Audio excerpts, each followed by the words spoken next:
लेकिन ये शो हमने क्यों प्रारंभ किया और यहां क्यों आए, इसको लेकर मैं अपनी भूमिका पहले रखता हूं। आप जानते होंगे कि टीवी चैनलों में वैसे तो हिंदुस्तान में 937 चैनल है, उनमें से 43 चैनल हिंदी भाषा में चलते हैं, उनमें से 15 लोग राष्ट्रीय स्तर पे चलते हैं, लेकिन 15 चैनलों के ज्यादा से ज्यादा 3 प्राइम टाइम एंकर को भी पकड़ ले तो 45 एंकर, और हर चैनल पर बैठने वाली गेस्ट की सूची भी अगर हम जोड़ दें तो 200 लोगों से ज्यादा लोग बात टीवी पर नहीं करते कुल सारे चैनलों पे मिलके। तो क्या 150 करोड़ के हिंदुस्तान का प्रतिनिधित्व 200 लोग कर सकते हैं? तो हमने कहा कि पूरे 150 करोड़ लोगों को बोलने का अवसर कैसे मिलेगा, तो विभिन्न सामाजिक संस्थाओं के द्वारा नेतृत्व करने वाले लोगों को उनके शहरों में जाएंगे और 150 करोड़ के हृदयों में क्या आग लगी है उनके मुंह से ही बुलवाएंगे, और इसलिए ये शो करने में आपके शहर में आया हूं। तो ये किसी चैनल के उस मीडिया हाउस के एजेंडे के आधार पे नहीं, तो हिंदुस्तान के मन में क्या है ये जाना चाहिए, इसलिए विदाउट एडिट सीधे लाइव अपन जन संवाद को करते हैं। इसका नाम भी इसलिए जन संवाद दिया है, क्योंकि एक तरफा आए भाषण किए और चले गए ऐसा नहीं, तो सभी के साथ संवाद होना चाहिए, उनकी बात रखी जानी चाहिए, इसलिए संवाद। इस कड़ी में अब तक तो ये स्टूडियो में होता था, इसका पहला कार्यक्रम बड़ौदा में होने जा रहा है, वडोदरा में हो रहा है। इसका कारण क्या है, ये नगरी को हमने क्यों चुना? क्योंकि इस नगरी को वैसे देखा जाए तो थोड़ा अन्याय हुआ है। ये वो शहर है जो शहर वैसे इस राज्य की राजधानी होने वाला था, लेकिन किसी कारणों से, अब मैं उस पर ज्यादा नहीं जाना चाहता, लेकिन राजधानी नहीं हुआ। लेकिन आप जानते हैं आज हिंदुस्तान में कई लोगों का सम्मान हम करते हैं, लेकिन उन लोगों के सम्मान के बीज केवल यहां से बोए नहीं गए, बल्कि उन बीजों को खत पानी सब कुछ देने का काम इस नगरी ने किया है।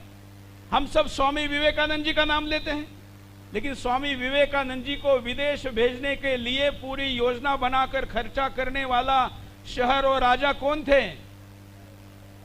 ये थे। शायद आपको पता भी हो, लेकिन आज मेरे साथ कुछ इस शहर के बच्चे मुझे मिले थे, मैंने उनको पूछा तो उनको पता नहीं था। तो जब बड़ौदा के ही लोगों को पता नहीं है तो पूरे हिंदुस्तान को कैसे पता चलेगा? इतना ही नहीं, आज हिंदुस्तान में फिल्म इंडस्ट्री का सबसे बड़ा पुरस्कार दिया जाता है, दादा साहब फाल्के पुरस्कार। इस पुरस्कार को जिनके नाम पर दिया जाता है, उन दादा साहब फाल्के जी को मीडिया की फिल्म बनाने की ट्रेनिंग दिलवाना, कैमरा दिलवाना, उसके बाद वहां पर स्टूडियो खड़ा करने के लिए कोल्हापुर में अपना खुद का वाड़ा देना, ये काम भी यहां के गायकवाड़ परिवार ने किया है, बड़ौदा ने किया है। आज दादा साहब फाल्के जी के नाम पे तो प्रतिवर्ष बड़ा पुरस्कार दिया जाता है, उनका नाम होता है, लेकिन गायकवाड़ परिवार का नाम कोई जानता नहीं है, इस परिप्रेक्ष्य में जानता नहीं है। आज बाबा साहब अंबेडकर सामाजिक समरसता का इतना बड़ा प्रतीक है। न्याय की बात हम करते हैं, बाबा साहब को करीब करीब सारे राजनीतिक दल कोट करते हैं, लेकिन उस बाबा साहब अंबेडकर जी को भी इसी बड़ौदा ने स्पॉन्सर किया था, इसी ने दुनिया के सामने लाया था, इसी ने उनको विदेश भिजवाया था, सारा खर्चा लिया था, वो भी यहां से हैं। इतना ही छोड़िए, आज जो हवाई जहाज में हम कहीं पर भी घूमते हैं, उसका नाम अगर हमारे ही बच्चों को, बड़ौदा के ही बच्चों को पूछा जाए कि हवाई जहाज की खोज किसने की, तो सारे राइट ब्रदर्स का नाम लेंगे। लेकिन मुंबई के गिरगावी चौपाटी पर वो हवाई जहाज उड़ा था जो राइट ब्रदर्स के कई वर्ष पहले मुंबई में उड़ा था। उस हवाई जहाज को उड़ाने के लिए जो तड़पदे नाम के वैज्ञानिक थे, उस वैज्ञानिक को देने वाला खर्चा, पूरा हवाई जहाज का सिस्टम, उसके ऊपर लगने वाला खर्चा, वो सब कुछ करके विश्व को पहला हवाई जहाज देने वाले भी बड़ौदा वाले गायकवाड़ ही थे। इसलिए बड़ौदा का विशेष महत्व है।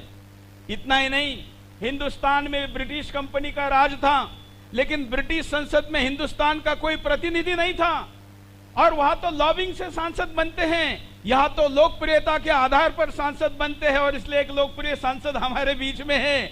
लेकिन या आज भी लॉबिंग से पैसे देकर आप ब्रिटिश के संसद में बैठ सकते, सीट खरीद सकते हैं।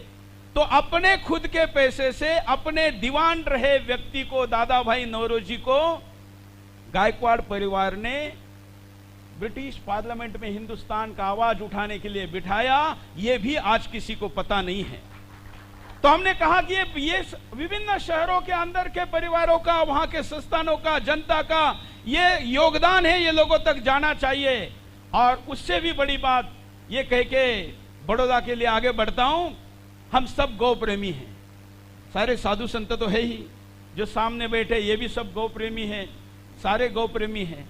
अगर किसी ने अपना खुद का अंतिम नाम, सरनेम जिसको कहते हैं, वो बदलकर गाय की रक्षा करने वाले रखा होगा तो वो गायकवाड़ है।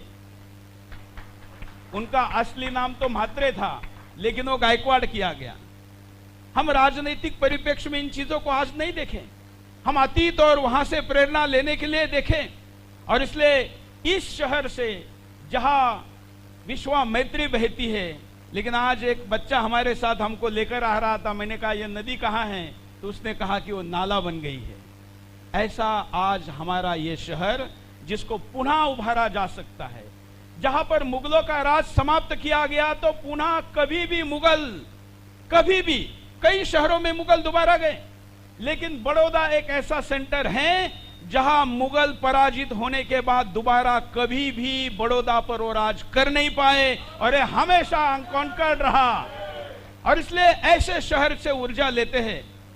आधुनिक हिंदुस्तान के प्रधानमंत्री, उन्होंने भी पहले प्रधानमंत्री बनते समय किसी सीट को चुना था तो वाराणसी के साथ साथ बड़ौदा को चुना था। इसलिए राजनीतिक दृष्टिकोण से भी यह महत्वपूर्ण है, ऐतिहासिक दृष्टिकोण से भी महत्वपूर्ण है, आर्थिक दृष्टिकोण से ऐसा महत्वपूर्ण है कि वही जिनका नाम मैं ले रहा था, सयाजीराव गायकवाड़, ये विश्व के 90वें नंबर के अमीर व्यक्ति थे।